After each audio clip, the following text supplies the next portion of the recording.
नमस्कार दोस्तों, स्वागत है आपका YouTube channel super 30 GS study में।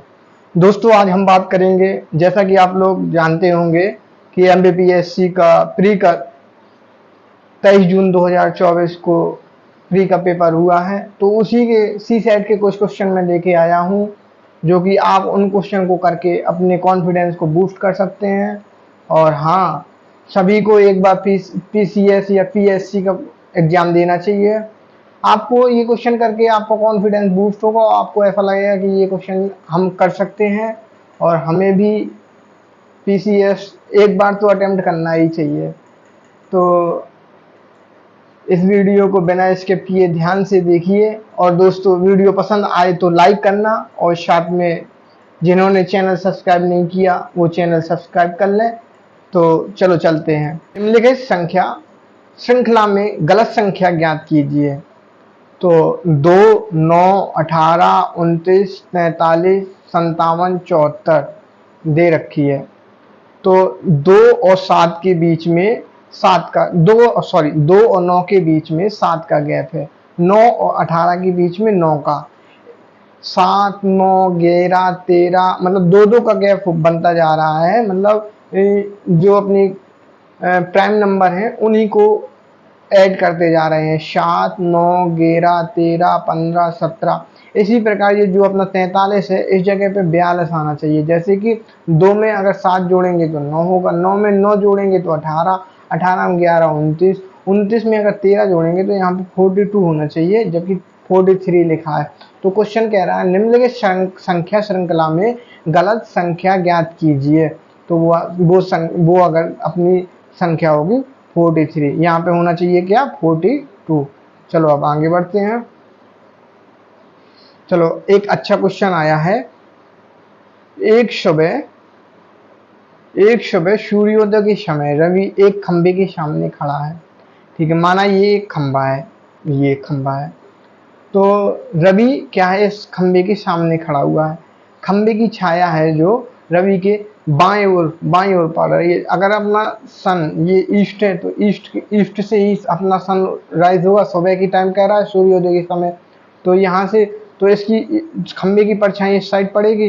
तो रवि यहाँ पे खड़ा हुआ है, तो रवि का मुख किस ओर होना चाहिए। कह रहा है कि रवि इस दिशा की ओर, किस दिशा की ओर मुख किए हुए है। तो रवि जब उत्तर की ओर मुँह किए होगा तो उसके लेफ्ट साइड ही अपना खंबे की जो छाया बनेगी वही बाईं ओर बनेगी। तो इस प्रकार रवि का जो डायरेक्शन होगी रवि की माउथ की, तो वो उत्तर नॉर्थ, ये होता है अपना ईस्ट, ये होता है वेस्ट, ये होता है नॉर्थ, ये होता है साउथ। जैसा कि आप लोग जानते हैं, इजी सा क्वेश्चन है, बहुत ही अच्छा क्वेश्चन है। और ये देखो, ये एमबीपीएससी प्री सी सेट पेपर में आया हुआ क्वेश्चन है। आप इसको सॉल्व करके आप अपना कॉन्फिडेंस, आपको लग रही होगा कि कॉन्फिडेंस बूस्ट हुआ है। सबसे पहले मैं आपको बता दूं, आपको अगर कॉन्फिडेंस बूस्ट करना है तो पहले वीडियो को रोक के खुद से क्वेश्चन को ट्राई करें। अगर आपने समय रहते हुए, मतलब समय से अगर इस क्वेश्चन को कर डाला तो आपका, मतलब मैं डेफिनेटली कह रहा हूँ कि आपका कॉन्फिडेंस बूस्ट होगा। चलो आगे क्वेश्चन, आगे की ओर चलते हैं, आगे वाले क्वेश्चन की ओर। चलो बहुत ही अच्छा क्वेश्चन आया है। दी गई कौन सी आकृति में प्रश्न आकृति की सही दर्पण छवि है। जब दर्पण मतलब जो ऐसे रखा हुआ है, तो इसमें क्या है, ये अपना जो मिरर रखा हुआ है, ये वाला, चलो ये मिरर है। तो इसका मिरर, सबसे पहले अपन जानते हैं कि सबसे फंडामेंटल एक मैं ट्रिक बता रहा हूँ यहाँ पे, जो पास है वो पास ही बनेगी, तो गोला पास में बनेगा। ये है जो ब्लैक कलर का है, ये दूर बनेगा। मतलब ये जो डब्बा है, डब्बे में यहाँ पे दूर ही बनेगा। तो ऐसा ही यहाँ पे आ रहा है, जो पास है वो पास चीज बनेगी, जो दूर है वो दूर बनेगी। इसका आंसर फर्स्ट होगा। चलो आगे बढ़ते हैं। बहुत ही इजी क्वेश्चन था, मिरर का क्वेश्चन था। आप लोगों को जब सुपर 30 जीएस स्टडी में रीजनिंग पढ़ाई जाएगी तो बहुत ही अच्छी तरीके से, बहुत ही अच्छे कंसेप्चुअल एंड ट्रिकी तरीके से आपको बताया जाएगा कि मिरर के क्वेश्चन कैसे किए जाते हैं। पूरी ही रीजनिंग बहुत ही अच्छी ट्रिक से बताई जाएगी। तो ऐसे ही आप सुपर 30 जीएस स्टडी को प्यार करते रहिए, और जिन लोगों ने चैनल को सब्सक्राइब नहीं किया वो चैनल को सब्सक्राइब कर दें। चलो आगे बढ़ते हैं। आगे वाले क्वेश्चन में देखो, बहुत ही अच्छा शानदार क्वेश्चन आया है। ट्रेनिंग में देखो कह रहा है ट्रेनिंग शब्द के अक्षरों का प्रयोग करके निम्नलिखित में से कौन से शब्द का निर्माण नहीं। हमेशा क्वेश्चन को बहुत ही अच्छी तरीके से पढ़ें। अगर नहीं दे रखा है तो उसको पहले तो उसको या तो अपन गोला बना लें, कुछ भी कर लें, लेकिन नहीं को फोकस कर लें। अब उसने कहा नहीं, तो गेन वर्ड इसमें से इनमें से गेन तो बन ही जाएगा। जी भी दे रखा है, ए भी दे रखा है, आई भी दे रखा है, एन भी, रैन भी बन जाएगा, रिंग भी बन जाएगा। बनेगा क्या नहीं, किंग, क्योंकि यहाँ इस वाले जो वर्ड बनाया गया है इसमें कोई भी ऐसा के नाम के अक्षर कोई भी नहीं है इसमें, तो गलत आंसर यही हो जाएगा। लेकिन इसके हिसाब से सही आंसर किंग ही होगा। चलो आगे बढ़ते हैं। बहुत ही इजी क्वेश्चन था ये, आपने सॉल्व कर ही लिया होगा। आगे बढ़ते हैं। सबसे अच्छा क्वेश्चन जिसमें बहुत सारे लोग कंफ्यूज ही होंगे, और जिनका दिमाग वहाँ पे एग्जाम में चल जाता है वो अपने क्वेश्चन को बना ले जाते हैं, और जिनका दिमाग एग्जाम हॉल में प्रेशर को एब्जॉर्ब नहीं कर पाता है वो इस क्वेश्चन को नहीं कर पाया होगा। तो चलो आगे बढ़ते हैं। इसमें क्या कहा गया कि विलुप्त संख्या ज्ञात कीजिए। विलुप्त संख्या में सबसे पहले बहुत सारे लोगों ने किया होगा 11 मतलब सभी को जोड़ा होगा, कुछ नहीं, 11 10 21 9 30 और 36 हो रहा, कुछ नहीं हो रहा। तो इन का मल्टीप्लाई करना है, इन का मल्टीप्लाई करना है, और क्या करना है, घटा देना है, तो आ जाएगा 56। सेम इसी प्रकार यहाँ पे करना है, इनका मल्टीप्लाई करना है, इनका मल्टीप्लाई करना है, और घटा देना है 64 आंसर आ जाएगा। और जिन लोगों ने वीडियो को पॉज करके इस क्वेश्चन को कर लिया है, मेरे तरफ से बेस्ट ऑफ लक। आप निश्चित ही नेक्स्ट एग्जाम में सफलता की ओर बढ़ रहे हैं। नेक्स्ट एग्जाम में आपको सफलता जरूर मिलेगी। मेरी तरफ से आपको गुड विशेस हैं। आगे बढ़ते हैं। बहुत ही शानदार क्वेश्चन बनाया गया है। यदि एक सांकेतिक भाषा में मैनेजर, डायरेक्टर, असिस्टेंट और स्टाफ, इसकी बात की गई है, और ये 34 दे रखा है, ये 35, ये 36, तो बहुत सारे लोगों ने ये नंबर निकाल के एम का 13 ये वाला, लेकिन इस क्वेश्चन में करना कुछ नहीं था। सबसे पहले हिंदी में बोलूं तो स्वर व्यंजन देखना था, इंग्लिश में वोवल कॉन्सोनेंट देखना था। अब क्या है कि इसमें स्वर कितने हैं, एक ए हो गया, एक ये हो गया, एक ये हो गया, 3 स्वर है तो 3 आ गया। अब बचे कितने, पूरे टोटल 7 थे, तो कॉन्सोनेंट कितने हैं, 4, तो कितने हो गए, 34, पूरे 34। इसी प्रकार आई ई ओ 3 ये हैं, बकाया 5 ये हैं, तो 3 5। असिस्टेंट में इसी प्रकार ए आई ए 3 है, बकाया पूरे 9 हैं, तो 6 बचे, 3 और 6। इसी प्रकार इसमें कितने हैं स्वर, एक ही स्वर है, बकाया फिर कितने बचे, एस टी एफ एफ 4 बचे। आंसर कितना हो गया, 14। बहुत ही शानदार क्वेश्चन है अपने आप में, जिसने बना लिया होगा बहुत ही अच्छा। आगे बढ़ते हैं। ये भी बहुत शानदार क्वेश्चन है अपने आप में। रोम को अगर URDP, यू का 21, आर का 18, कितने का गैप, 3 का गैप, 3 का गैप है। 15, ओ का 15, आर का 18, कितने का गैप, 3 का गैप। ए और डी में कितने का गैप, 3 का। इसी प्रकार 3 का गैप लेके एस में 19 है, तो 22 किसका होता है, वी का। चलो ये नहीं अपने वी नहीं अपना निकला। अब एच का 8 होता है, 8 3 11, 3 का गैप है 11 कितना होता है, के का। जैसे ही अपना वी और के और किसी में है नहीं है, तुरंत ही आप आंसर लगा दो। उसके आगे चेक करने का कोई मतलब नहीं बनता है, और टाइम बर्बाद भी ना करें, तुरंत ही आगे लगा के आगे बढ़ जाएं। यही एक परीक्षा हॉल में रणनीति रहनी चाहिए आप लोगों की, स्ट्रेटजी बनाना चाहिए आप लोगों को, यही सब करके। अब फिर से एक बार बहुत ही अच्छा शानदार क्वेश्चन दे रखा है। यदि किसी निश्चित कूट भाषा में BIRLENAC का अर्थ ये होता है, तो अब क्या है कि NAC यहाँ पे भी है, और NAC यहाँ पे भी है, तो गोला कर लें तुरंत ही। और इन दोनों में कॉमन क्या क्या है, ग्रीन कॉमन है, तो NAC का मतलब ग्रीन होता है, ठीक है। तो NAC का मतलब ग्रीन होता है। आंसर आपका आ जाएगा NAC का ग्रीन, ये आंसर हो जाएगा। ये तो कर ही लिया होगा, बहुत ही इजी क्वेश्चन है, इसको तो मैं रखता भी नहीं आपके लिए। चलो कोई बात नहीं, आपको वैसे भी लगना चाहिए कि पीसीएस कैसा, किस लेवल का एग्जाम कराती है और कैसे क्वेश्चन रखती है। ये मैं आपको फिर से बता दूं, एमपीपीएससी जो कल ही के दिन पेपर हुआ है पीएससी प्री का, उसी के क्वेश्चन में सॉल्व करा रहा हूँ। क्योंकि मैं सॉल्व कराने का मेरा एक मकसद है कि आप लोग जो सुपर 30 जीएस स्टडी में तैयारी कर रहे हैं, क्या आप लोगों को इस क्वेश्चन तक पहुंच, आप इस क्वेश्चन को सॉल्व कर पा रहे हैं या नहीं, बस यही मेरा मोटिव है और कुछ नहीं। अब नेक्स्ट क्वेश्चन की बात करें, निम्नलिखित में से कौन सा आरेख गुलाब फूल और आम के बीच सबसे अच्छी संबंध दर्शाता है। आपको बता दूं, गुलाब, जितने भी गुलाब होंगे सारे फूल होंगे। तो गुलाब माना ये गुलाब है, ये सारे फूल हैं। लेकिन कोई भी आम फल होता है, ना कि फूल होता है, ना कि गुलाब होता है, तो वो इनसे कोई संबंध नहीं बनाएगा। आंसर बनेगा सी। ये भी कर लिया होगा, ये वेन डायग्राम का क्वेश्चन है, ये आपने कर भी लिया होगा इजी तरीके से। जो आप ये बताना कि आपने कितने क्वेश्चन सॉल्व कर रखे हैं। कमेंट में प्लीज अपने अपने क्वेश्चन के आंसर भी देना और ये भी बताना कि आपने इतने सारे क्वेश्चन में से कितने सॉल्व किए हैं और कितने आपने गलत किए हैं। प्लीज़ कमेंट करके बताना। आप लोगों के लिए ही मैं ये वीडियो लेके आया हूँ, बहुत ही अच्छी वीडियो है, आपका कॉन्फिडेंस बूस्ट होगा। अब सबसे पहली बात करूँ मैं, बहुत ही ईजी क्वेश्चन है। 18 लोगों के एक समूह में 10 फ्रेंच पढ़ते हैं, ठीक है, 10 लिख लिया, ये फ्रेंच वाला हो गया फ्रेंच, और 11 अंग्रेजी पढ़ते हैं, ये इंग्लिश वाला हो गया, ठीक है।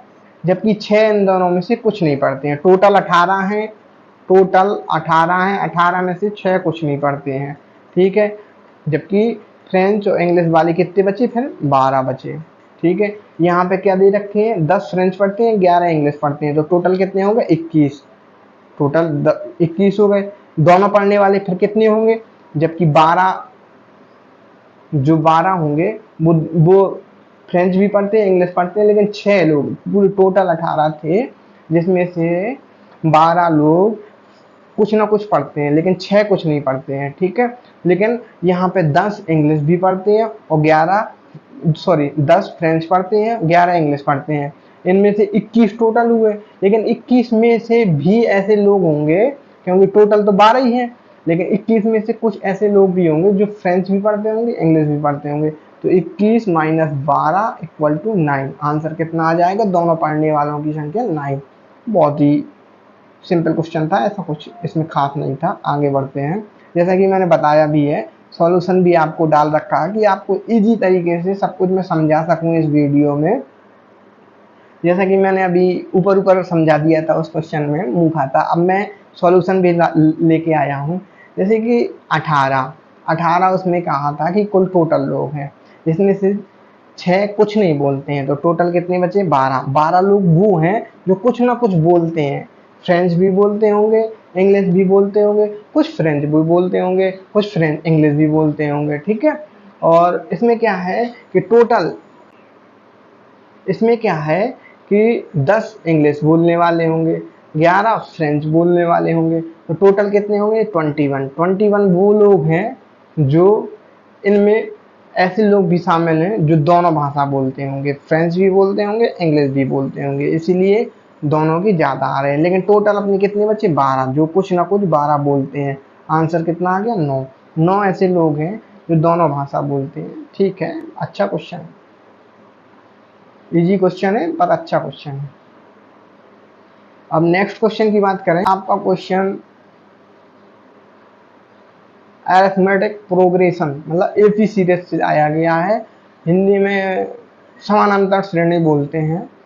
तो इसमें क्या होता है कि फॉर्मूला आपको मैथ भी बहुत ही ज़बरदस्त पढ़ाई जाएगी सुपर 30 जीएस स्टडी में। फॉर्मूला होता है Tn = a + n - 1 × d। इसमें क्या है कि बोला गया है कौन सी संख्या सूची में है जो 6 के गैप में आएगी, वही कौन सी संख्या। मैं इसका सॉल्यूशन नीचे लेके आया हूँ, आपको उसी में समझा रहा हूँ अच्छे से। तो 5, 11, 17 सभी में डी मतलब सार्वंतर, जिसका डिफरेंस इनमें 6 का डिफरेंस, इसलिए ये एपी है। ठीक है, तो इसका फॉर्मूला होता है t n equal to a plus n minus one into d. तो क्या है कि वहाँ तक जो ऑप्शन में दिख रहा है उसी के अकॉर्डिंग मैंने माना एन इक्वल टू 30। तो ये आंसर ऐसे निकल के आ जाएगा, ये आपको निकाल लेना है। बहुत ही इजी क्वेश्चन था, सॉल्यूशन को देख के आपने वैसे कर तो लिया ही होगा। सुपर 30 जीएस स्टडी के बच्चे तो वैसे भी बहुत टैलेंटेड हैं। ये माध्यिका वाला क्वेश्चन आ गया। इसको क्या है, सबसे पहले इंक्रीजिंग और डिक्रीजिंग में असेंबल कर लेना है, जमा लेना है, और जो बीच में संख्या होगी वही माध्यिका हो जाएगी। ये तो बहुत इजी क्वेश्चन था। ये आते हैं, देखो ऐसे क्वेश्चन आते हैं पीसीएस में। मैं तो कह रहा हूँ सभी लोग पीसीएस के लिए लग जाओ, अपने लिए बहुत ही अच्छी तैयारी करो, और सुपर 30 जीएस स्टडी आपके साथ में जुड़ा हुआ है। जो भी एग्जाम की तैयारी करो ना, मैं कह रहा हूँ पीसीएस, लेकिन मैं एक एग्जाम्पल के तौर पे लाया हूँ कि जितने भी बड़े एग्जाम होते हैं उनके क्वेश्चन कैसे आते हैं। मैं अभी जीएस के क्वेश्चन भी लेके आऊँगा, और आप लोग जानते ही हुए इंडियन मैप, वर्ल्ड मैप अभी मयंक सर पढ़ा रहे हैं आपको। तो आप लोग सोच रहे होंगे कि इंडियन मैप, वर्ल्ड मैप क्यों पढ़ें। आपको पता लग जाएगा आप कितने क्वेश्चन सॉल्व कर पा रहे हैं उसके। जीएस में कल ही पेपर हुआ है एमपीपीसीएस का, उसका मैं पूरा आपको क्वेश्चन लेके आया हूँ। आप उनको सॉल्व करके देखिए कि मैप कितनी ज़रूरत है, और आप मैप से कितने क्वेश्चन बना ले जाओगे, और आपका कॉन्फिडेंस कितना बूस्ट होगा। ये मैथ का क्वेश्चन आ गया है। इसको बनाने के लिए मैं एक सॉल्यूशन लाया हूँ। पहले मैं क्वेश्चन को पढ़ा दूँ। निम्नांकित पाई चार्ट, ये पाई चार्ट का आ गया है। किसी परिवार के प्रति माह होने वाले खर्चों और बचत को प्रदर्शित करता है। ठीक है, जो ये परसेंटेज दिए रखा है वो किसी फैमिली के खर्चे और बचत को प्रदर्शित करता है। यदि मकान के किराए पर होने वाला, जो मकान का किराया है उस पर होने वाला खर्च 18,000 रुपये है, तो प्रति माह भोजन और परिवहन पर होने वाले खर्च का योगफल है। पहले मैं मोटा मोटा आपको समझा दूं। मकान का किराया 15% है, 15% कितना, 18। सबसे पहले क्या करेंगे, 15% को 15% 18,000 है, तो 100% कितना होगा ये निकाल लेंगे। 100% जितना आएगा वो टोटल का खर्चा आएगा। आप कह रहा है प्रति माह भोजन और परिवार पर होने वाले खर्च का योगफल, तो प्रति माह भोजन और परिवहन का जोड़ लेंगे, 30 + 8 तो 38 हो जाएगा। तो जो टोटल आएगा उसका 38% निकाल जाएंगे, उसका आंसर आ जाएगा। मैं इसका सॉल्यूशन भी लेके आया हूँ। जैसे मैंने कहा था 15% 18,000 के बराबर, तो 100% निकाल देंगे, तो 100% सभी का हो जाएगा। तो 100% कितना आया, ये आया। तो ये और 30 + 8 ये हो गया भोजन प्लस परिवहन का, तो 38%, टोटल का 38% निकाल देंगे तो आंसर आ जाएगा। ये भी मैथ का एक बहुत ही सिंपल क्वेश्चन है, समझ लो। आप जिस लेवल से मैथ पढ़ रहे हो, एसएससी लेवल की आपको मैथ पढ़ाई जा रही है। तो नेक्स्ट क्वेश्चन की ओर बढ़ते हैं। 4 क्रमागत विषम संख्याओं का औसत 18 है। इन संख्याओं में से सबसे बड़ी तथा सबसे छोटी संख्याओं का गुणनफल है। क्वेश्चन को ध्यान से देख लो, इसका भी सॉल्यूशन लेके आया हूं मैं। सबसे पहले बता दूं कि x क्यों माना। अगर x की जगह हम 1 रखें, देखो 0 ये विषम संख्या नहीं होती है, तो x की जगह हमें 1 ही रखना। 1 3 5 7 ये सारे विषम संख्या और नंबर हैं। अगर x की जगह 2 रखेंगे, 2 तो अपनी विषम संख्या है नहीं है, 3 रखेंगे, 3 5 7 9 ये भी विषम संख्या है, तो उसमें कहा गया क्रमागत विषम संख्याओं का। ठीक है, तो एवरेज क्या होता है, टोटल संख्याओं का योग अपॉन टोटल नंबर, कितनी संख्या दी गई हैं। तो उसमें 18 औसत दे रखा है और 4 संख्या दे रखा है, तो योग निकल आएगा 72। हम इन सभी को जोड़ देंगे और 72 के बराबर कर देंगे, तो 4x + 12, मतलब इन सभी को जब हमने जोड़ा, तो 4x + 12 आ गया, और योग हमारा कितना आ रहा था, 72। तो 4x + 12 72 के बराबर, तो 4x इक्वल टू 60 है, तो अपन मैं आपकी कैलकुलेशन ऐसे ही करा दूंगा कि आप क्वेश्चन देखोगे, कैलकुलेशन की तो टेंशन ही नहीं होगी। कैलकुलेशन अपन लोगों को बहुत मेहनत करनी है। अगर कैलकुलेशन में मेहनत करनी, मैथ तो सभी को आती है, बस मैथ को बनाने वाला चाहिए जो कि अपन कैलकुलेशन के थ्रू बना लेंगे। x इक्वल टू 15 आ गया, तो सबसे छोटी कितनी हो जाएगी 15, और सबसे बड़ी 21, तो 15 इंटू 21 कर देंगे, 315 आ जाएगा इसका आंसर। ये भी अपने आप में बहुत ही सिंपल क्वेश्चन था। चलो, एसआई का फाइनली एक क्वेश्चन तो आया मैथ का, अच्छा खासा, मतलब इतना भी कोई खास नहीं है, बस जितना बड़ा दिख रहा है उतनी जल्दी क्वेश्चन सॉल्व होने वाला है। एक बार पढ़ लें, फिर इसका भी सॉल्यूशन लेके आया हूँ मैं, अच्छे से पढ़ लें और इसको बनाने की कोशिश करें पॉज करके वीडियो। एक व्यक्ति के पास निवेश करने हेतु रुपये 9,000 है। वह रुपये 3506% साधारण ब्याज की वार्षिक दर से एवं 3,005% साधारण ब्याज की दर से निवेश करता है, और उसे 450 वार्षिक आय प्राप्त करने के लिए उसे शेष राशि किस दर से निवेश करनी चाहिए। पहले मैं थोड़ा सा क्वेश्चन को समझा दूं।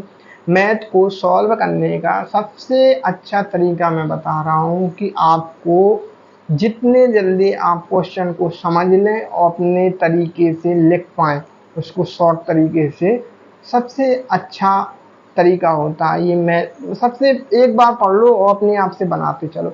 अब कह रहा है, देखो मैं क्वेश्चन को देखूंगा भी नहीं और आपके सामने रख दूंगा। 9,000 पूरे रुपए थे उसके पास, जिसमें से 3500 उसने 6% साधारण ब्याज से खर्च कर दिए, और 3,000 रुपये उसने 5% साधारण ब्याज से खर्च कर दिए। तो 3500 3,000 6500 खर्च कर दिए, बचे कितने 2500। ठीक है, 3500 और 3500 का 6% कितना होता है साधारण ब्याज, ये निकाल लेंगे। 3,000 का 5% साधारण ब्याज की दर से 1 वर्ष का साधारण ब्याज निकाल लेंगे। जितना आएगा उसको टोटल करेंगे, 450 में से घटा लेंगे। जितना 450 में से आएगा लगभग 90 के समथिंग आएगा, मैंने सॉल्यूशन किया हुआ है तो अभी याद है मुझे। तो 90 आएगा। 90 2500 को किस परसेंट से, अपन जो 2500 बचेंगे ना, तो 2500 को किस परसेंट से अपन 1 वर्ष के लिए इन्वेस्ट करें ताकि 90 रुपये प्राप्त हो, बस उसी प्रकार से अपन निकाल लेंगे। चलो इसके सॉल्यूशन की ओर बढ़ते हैं। टोटल मैंने बताया था 9,000 रुपये हैं। 3500 को 6% की वार्षिक दर से 1 वर्ष के लिए अपन ने इन्वेस्ट किया तो 210 आ गया। 3,000 को 5% की दर से इन्वेस्ट किया तो 150 आ गया। टोटल हो गया 360। 360 450 में से घटाएंगे तो 90 आएगा। 2500 को किस परसेंट से मैंने बताया था इन्वेस्ट किया जाए, 90 आ जाए तो 3.6। ये मेरी अब SICI का बेसिक सा क्वेश्चन था। आप लोग FSC लेवल के हो, ये तो सिंपल ही बना दोगे आप। लास्ट क्वेश्चन है, यदि एक संख्या 5A, इसका भी सॉल्यूशन लेके आया हूँ, क्वेश्चन पढ़ लो। 5A108 नंबर सिस्टम का क्वेश्चन है। 5A108 11 से पूर्णतः विभाजित है, तब A का मान क्या होगा। आप लोग जानते होंगे 11 का जो डिविजिबल रूल है उसमें क्या होता है कि एक छोड़ के एक जोड़ के, और दूसरी बार से एक छोड़ जोड़ के दोनों को सब्ट्रैक्ट करते हैं, या तो 0 आ जाए या 11 से कटने वाली संख्या आ जाए तो वो 11 से पूर्ण विभाजित होगी। इसका सॉल्यूशन देखे ले रहे हैं। 5A10 मैंने कहा था एक एक को छोड़ के जोड़ देंगे और फिर दूसरे को भी एक एक के छोड़ के, जैसे 5 1 6 और 14, और अब A और 0 को जोड़ देंगे तो A आएगा। ठीक है, अब इन दोनों को सब्ट्रैक्ट कर लेंगे, 14 माइनस A। तो अब मैंने कहा था या तो 0 आ जाए या 11 आ जाए, दोनों ही, मतलब 0 आ जाए या 11 से कटने वाली संख्या आ जाए तो 11 से पूर्णतः विभाजित होगी, तो 14 माइनस A। अब ऐसी संख्या एक ही सोचेंगे जो 11 से डिविजिबल मतलब डिवाइड हो जाएगी, तो 3 ही होगा, 3, तो 11 से डिवाइड, आंसर 3 आ जाएगा। आप लोगों को बता दूं, ऐसे क्वेश्चन करने से आपका सिर्फ कॉन्फिडेंस बूस्ट करने के लिए मैं ऐसा क्वेश्चन लेके आया था कि आप PCS के क्वेश्चन सॉल्व कर पा रहे हैं या नहीं। आपने अगर इनको बेहतरीन तरीके से अगर सॉल्व करने की कोशिश की होगी, अगर आप लोग इनमें से अगर 70%, 50%, 60% भी क्वेश्चन सॉल्व कर पा रहे हैं, तो मैं डेफिनेटली कह रहा हूँ कि आपका कॉन्फिडेंस बूस्ट हुआ होगा। और ये कोई ऐसे क्वेश्चन है नहीं है जो कि बहुत ही टफ थे, बस इसलिए लेके आया हूँ कि पीएससी का हुआ जो रहता है कि पीएससी बहुत टफ होता है, जीएस बहुत खतरनाक। अभी मैं जीएस के भी क्वेश्चन लेके आऊँगा, ऐसा कोई कुछ नहीं होता। तो बने रहिए सुपर 30 जीएस स्टडी के साथ। Thank you. और जिसने चैनल को सब्सक्राइब नहीं किया होगा वो चैनल को सब्सक्राइब कर लें, लाइक शेयर एंड कमेंट करें और अपना अपना स्कोर ज़रूर शेयर करें। थैंक यू सो मच, धन्यवाद।